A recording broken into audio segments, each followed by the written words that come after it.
Hello, everyone, and welcome to the first episode of the Got The Morbs podcast. I am your host, Lauren, and the time as of recording is 10 p.m. on the 7th of January 2026. Am I going to start every episode like that? I don't know yet. We're only just beginning. So, welcome to my first ever show. I hope that this will be a fun listening experience for you. I have a rough script that I am attempting to follow in the smallest writing ever on a notebook. So, hopefully, that keeps me on track. But no promises. There may be a lot of tangents in this episode because I am on my own. I have no co host, I have no guests. So, you're just going to have to deal with me today and my yapping. But in many ways, that is what this podcast is all about. So let's start with the why. Okay, why got the mobs? Why does this thing exist? Why am I speaking to you right now? So it's been a long process to get this sort of off the ground, out of my brain into something that can actually be consumed by the human ear. But I just thought, you know what? New year, new me. It's 2026. No one's getting any younger. Let's just take on that lovely motto of do it scared. So I was like, you know what? Let's rip it off like a plaster. It's about time you had a platform of some form. I've been trying for the past, I want to say 5 years to get something off the ground. It started off as streaming, then I sort of switched to YouTube. Now it's a podcast. I'm hoping that the fact that it's audio and the fact that there's very limited editing requirements on it, that's the thing that will stop me from procrastinating and actually do this. So yeah, a long time coming, I feel. It's been a long time in the works having something on the internet to call my own that has an air of permanency. So yeah, as I've already said, this podcast is mainly to yap about things that I like, media I enjoy, about weird fandom stuff. The main focus as of right now is horror. I will get more into that in a little while, but I'm not limiting myself. There are no limits to this podcast. I'm very determined to keep it a very flowy, open, not very highly produced space where, it's just like a safe corner of the internet where I can bond with people that like similar things to me. We can have funny, cool discussions about things and just overall, bring good vibes to an otherwise very, very tumultuous world that we find ourselves in right now. I also should mention that this will also serve as somewhat of a creative outlet for me. There's a lot of things I like and a lot of spaces that I like to be part of and things that I like to learn and do. And for a long time, I've been sort of lost as to where I sort of fit in that sort of space. So I thought, why not just speak into the ether and allow myself to be this sort of jack of all trades weirdo that just makes random stuff. So yeah, we may extend our reach into, actual YouTube videos at some point and maybe live streams. I don't know. The world is sort of the oyster with this thing that I've made on a whim. So yeah, expect a lot of weirdness and randomness and just general tomfoolery is all I can really say. So Got the Morbs, the name. I thought I'd take a moment to explain where exactly the name came from, why the hell this podcast is called Got the Morbs. So Got the Morbs is a Victorian phrase that I discovered that this really shows where I tend to go when I'm awake at 3 a.m. just on the internet. But yeah, it was sort of a Victorian phrase that I found that's, along similar lines, like the word tomfoolery and things. People used to say it as another way of saying that they were depressed or sad, which we're not going to be on this podcast. We're going to be the exact opposite of that. But, the word morbs sounds like morbid. I was like, oh yeah, it gives a horror vibe. So yeah, that's where that came from. So this is probably a good time to mention like the thumbnail and the logo and things and how that leans into my inspirations behind this. I don't know if you could tell, but a lot of the stuff that I've made is very sore esque, very Saw related. I am a huge Saw fan. I don't think I would have opened the door to talking about my interests in this way without Saw. I've binged the series several times. It's one of my favorite things on the entire planet, which isn't a new thing. The Saw fandom is extremely close. It's very positive. It's a very nice environment. So if you ever want just, a generally nice place to go to the Saw subreddit. But yeah, my relationship with horror kind of spans a lot further than just the Saw franchise. Based on other things that I've watched, a lot of people in the horror space have had quite a strong relationship with horror since they were like young, or, they had parents that saw the originals, the OGs like Halloween and Nightmare on Elm Street and things like that. I didn't really come from a household that embraced horror or really spoke about horror or anything. So my first true interaction with a piece of horror media was when I was about 10, I want to say. And I was round a friend's house. She gathered like me, her brother, someone else that I knew, and then three of her own friends from school because we were in different year groups. And she had us all gathered in her bedroom with her mum's laptop perched directly at the end of the bed. And all of a sudden, she's like, "We're gonna watch Paranormal Activity." I was like, "What's Paranormal Activity?" And she was like, "Oh, it's this really cool horror film. We're all gonna be really scared, and it's gonna be really fun." So me being a dumb 10-year-old was like, "Hell yeah, this feels cool." Obviously, now Paranormal Activity feels like child's play. In comparison to a lot of other horror films. But back then, you're talking to 10-year-old Lauren, who has a very vivid imagination, watching this found footage-esque, very real looking haunting of a house with a family, because I was also a child living in a house with my family. And I was like, this is real. Like, I'm gonna die. Like, I'm gonna die in my house tonight. So, yeah, it scared the crap out of me. And I remember going from being able to sleep with the lights completely off, with like blackout curtains in a pitch black room with my sister, to having to have like the landing light on again because I was petrified. I even had to upgrade to a desk lamp at one point, which drove my sister nuts because all she wanted to do was go to sleep and she just thought I was going crazy. But yeah, I was solidly like that for about 6 months. It did wear off eventually. But funnily enough, do believe in ghosts a little bit. Might be something I go into in a future episode. May even get some IRL ghost hunting because I live in a pretty haunted area in the UK. So I could take y'all on some wild road trips and some wild rides around here. But anyway, that was probably the first piece of true like horror media that I remember interacting with. That and Terminator. I've been scared of Terminator since I was like small, small. I think I first watched it at my grandparents' house, I want to say.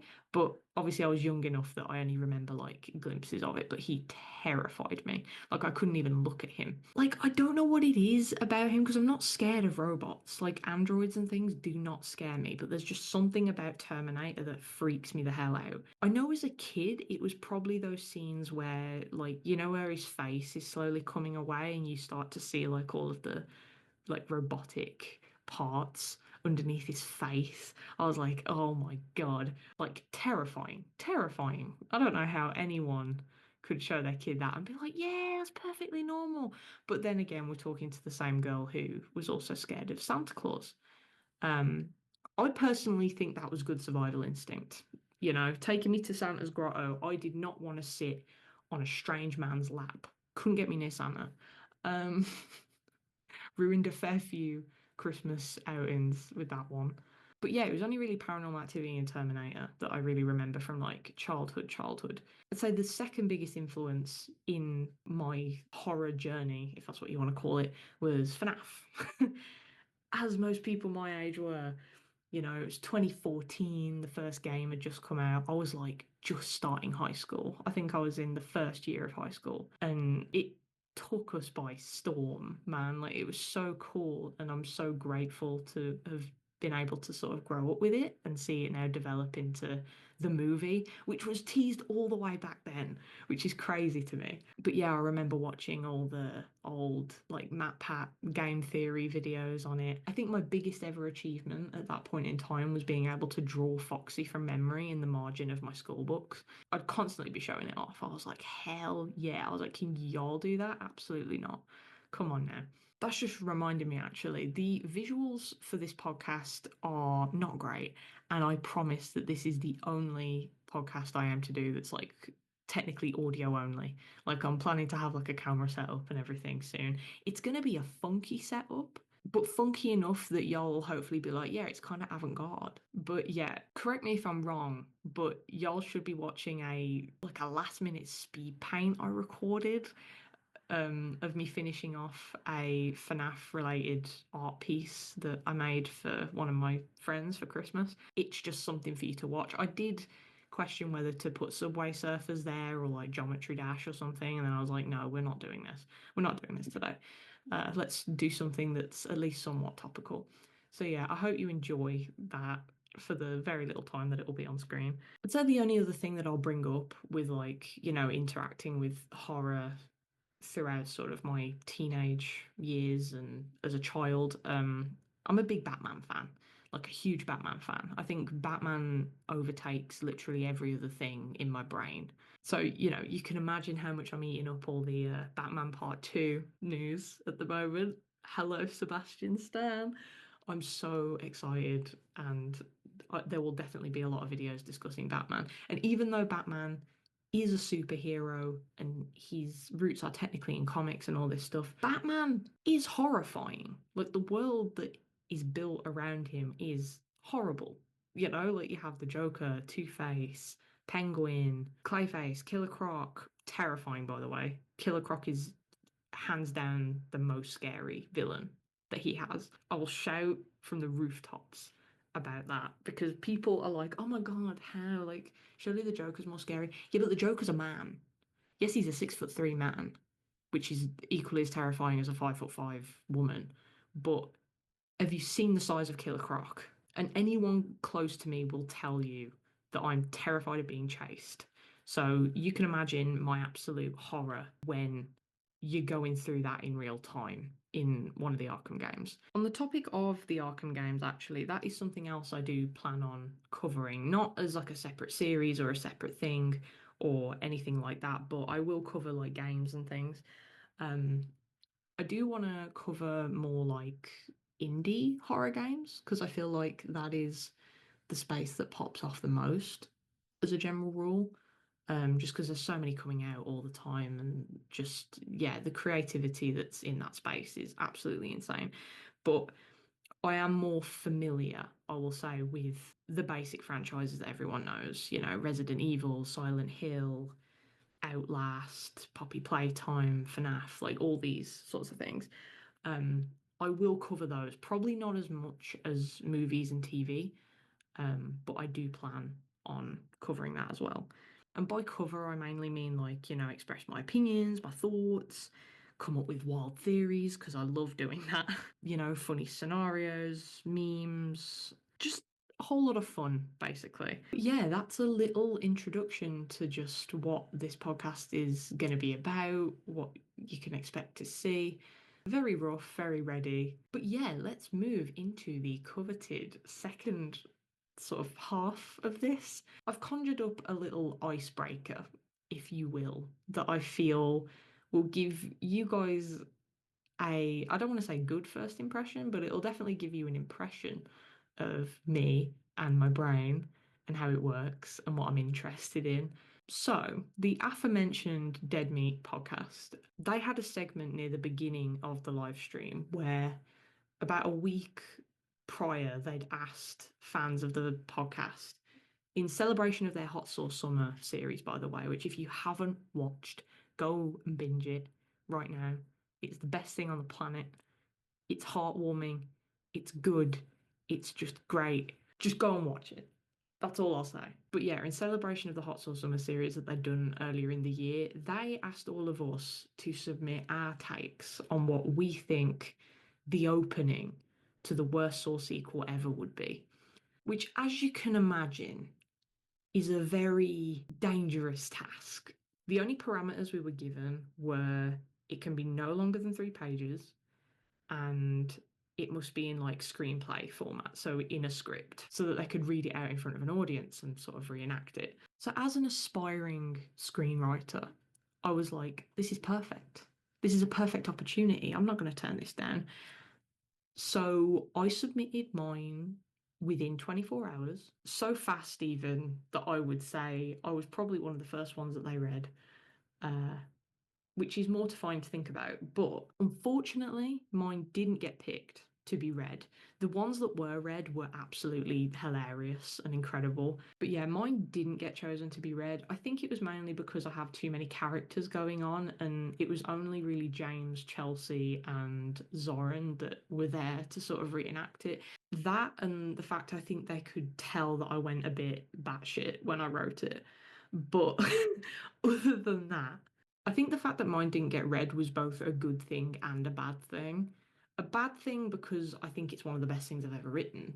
A good thing because it was the one and only Darren Lynn Bousman together with Josh Stolberg reading them out. I don't want to get perceived like that. I didn't want that. Yeah, Darren and Josh also have their own podcast called Darren and Josh Make a Movie, and I've learned so much from it. And I highly doubt I would have submitted this if I'd have not watched it because the advice that they give in it is so good. Shameless plug, but yeah, I think they've dropped their first episode of season 2, I believe, on this very day. So I will be watching that after recording this. But anyway, that's their podcast, not mine. Carrying on with my stupid story.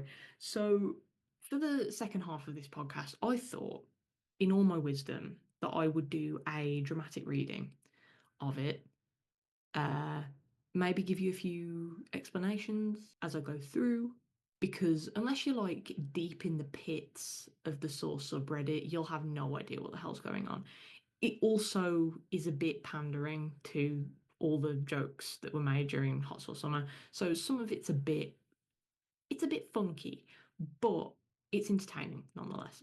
But I'll throw it up on screen so you can sort of read along or, completely skip over this part and just read it yourself and leave me a 1-star review in the comments. Or you could submit it to Darren and Josh and have this be the movie that they make, because I do have a part 2 to this script because someone on the subreddit challenged me to make it. So it does exist. Whether it will ever see the light of day, unless y'all somehow find my secret subreddit account, is to be debated. But yes. Okay, I'm gonna go scene by scene. I think that's probably the best way of doing it. I'll try and do the voices if I can. I'm not an actor, I'm a writer, so I might be a bit rusty. Fade in. Scene 1. We are inside a nondescript Cityton warehouse and it's nighttime. We open to complete darkness until suddenly it's not. A blinding white light turns on and we are greeted by an unknown woman's face as her eyes snap open, beads of sweat dripping from her forehead. As she adjusts, she realizes she is strapped to what appears to be a Pilates bed, barbed wire firmly fixing her ankles and wrists to the elastic bands, already coated in her own blood. She erupts into a struggle when she is cut off by a TV switching itself on in the corner of the room. It reveals a person in a pig mask, drowned in blue static. Pig mask on the TV, in brackets, in the Squidward voice, you know the one. Hello, I would like to play a game. Jesus, okay. Pause. Okay, I gotta get it together. Hello, I would like to play a game. For months now, you've been pulling the wool over your husband's eyes, using Pilates to cover up the truth of your infidelity. In 60 seconds, the pillow above your head will start to lower with the help of a metal clamp. You must put consistent tension on the elastic straps to prevent its descent. Fail to do so and it will smother you to death. Laying in another's bed is what got you here, but Pilates are your only way out. Live or die, make your choice. End scene, by the way, cut to the next one. We don't get to see what happens to this woman. So, the inspiration behind this opening was Saw 7 because that film was notoriously bad in retrospect of the whole franchise for treating women like crap. So I was like, you know what? it's the worst Saw sequel ever. So the first thing we have to do is punish a woman for no reason. So she's in a Pilates trap. The significance the significance of the Pilates bed is that in Spiral, Chris Rock, Zeke, his character, in all of his wisdom, makes a bunch of like jabs at Pilates, saying that women go to Pilates to cover up the fact that they're cheating and that Pilates isn't a real thing. Hilarious. Absolutely hilarious. So I was like, well, why haven't we seen a Pilates trap yet?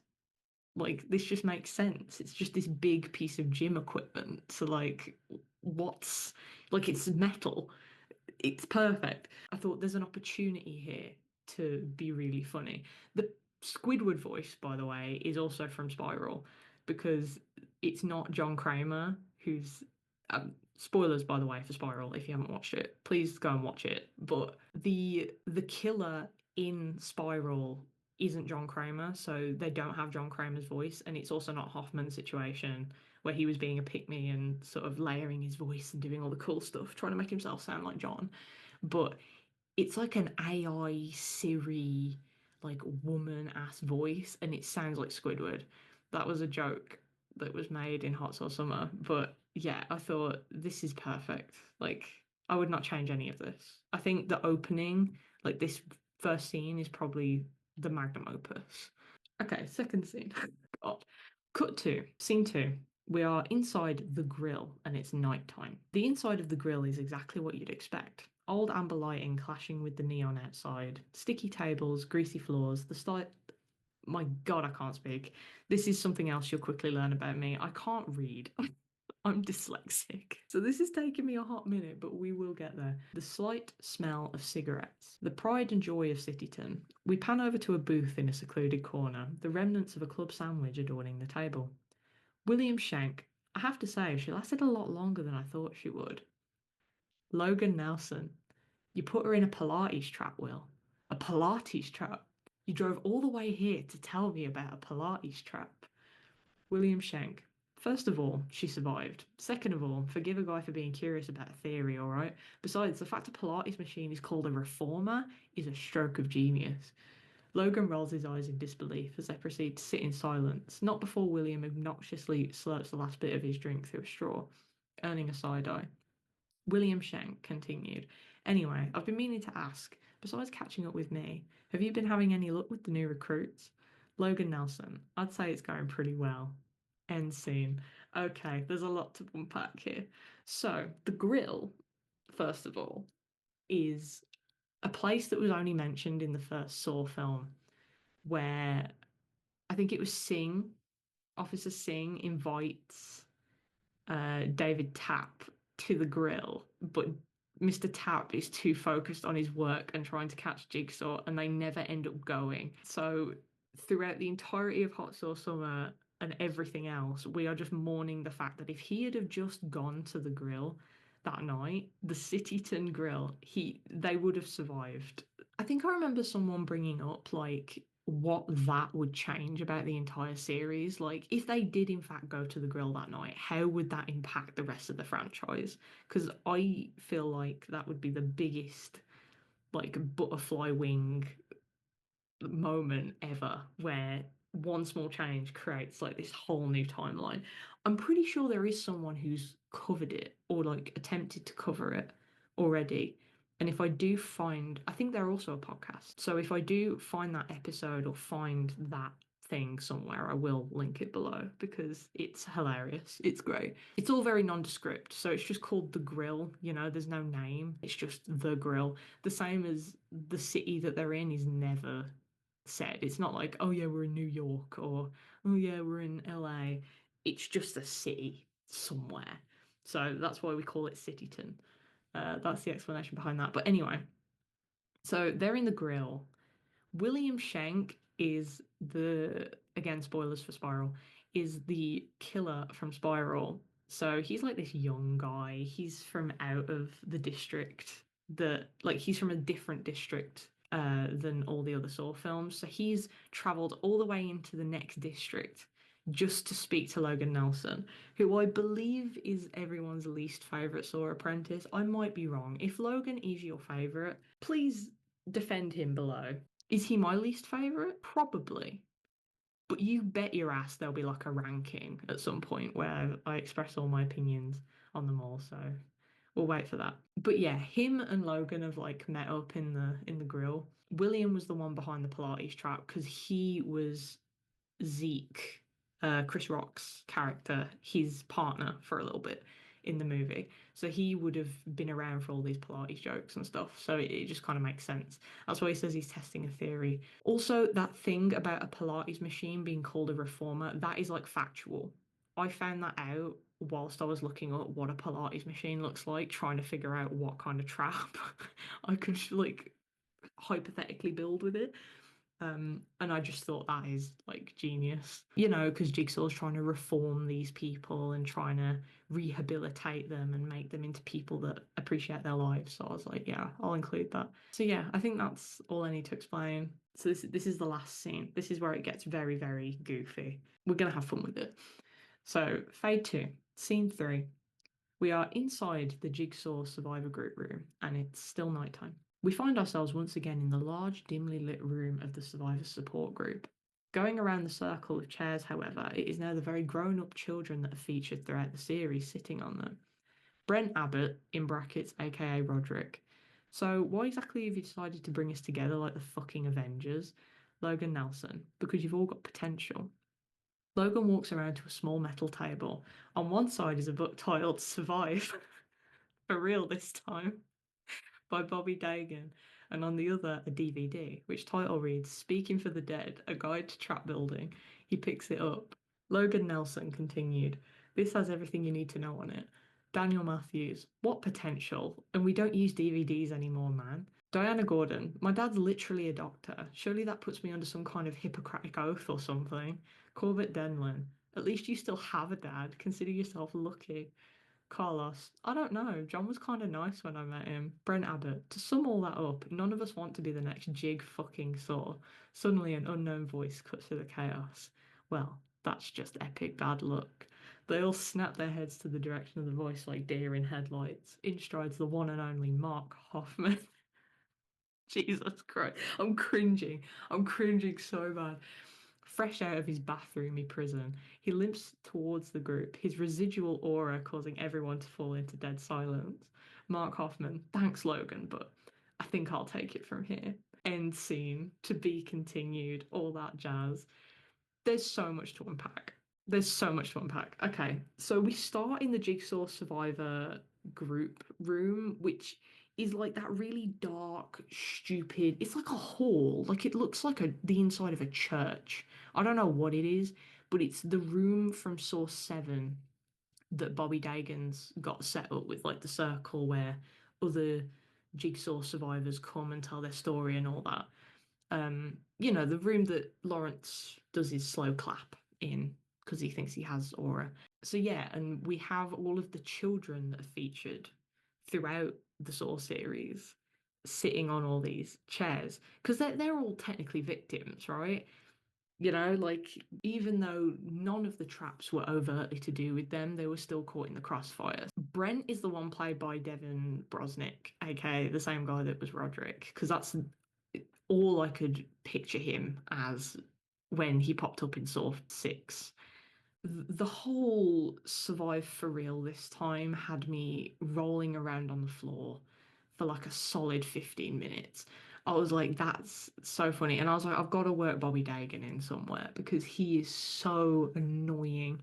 He's like the most annoying titular character that we get forced to follow in this entire franchise. But yeah, he wrote that fake book, obviously, called Survive, because he pretended. Spoilers for Saw 7. Just go and watch Saw, okay? Just go and watch it.